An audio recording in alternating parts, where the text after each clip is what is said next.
હરસિદ્ધિ માતાજીની અતિ સુંદર આરતી. હરસિદ્ધિ માતાજીની કોયલા ડુંગરની આરતી નથી જોઈને તો સમજો તમે ક્યાંય આરતી નથી જોઈ. એટલી સુંદર આરતી, અતિશય સુંદર આરતી માં હરસિદ્ધિ માતાજીની કોયલા ડુંગર ઉપર આરતી થાય છે. તમે કોઈ પણ દેવ દર્શને ગયા હોય અને આરતી થતી હોય, એના દર્શન કર્યા હોય, પણ કોયલા ડુંગરે નથી ગયા ને તો સમજો કે તમે આવી આરતીના દર્શન તમે ક્યાંય નહીં કર્યા હોય.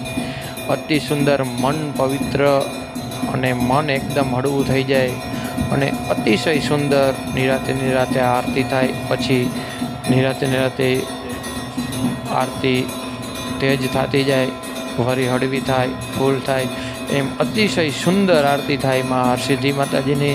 હરસિદ્ધિ માતાજીની આરતી નથી જોઈ તો સમજો ક્યાંય આવી આરતી તમે નહીં જોઈ હોય. જય માં હરસિદ્ધિ કોયલા ડુંગરવાળી. જય માતાજી.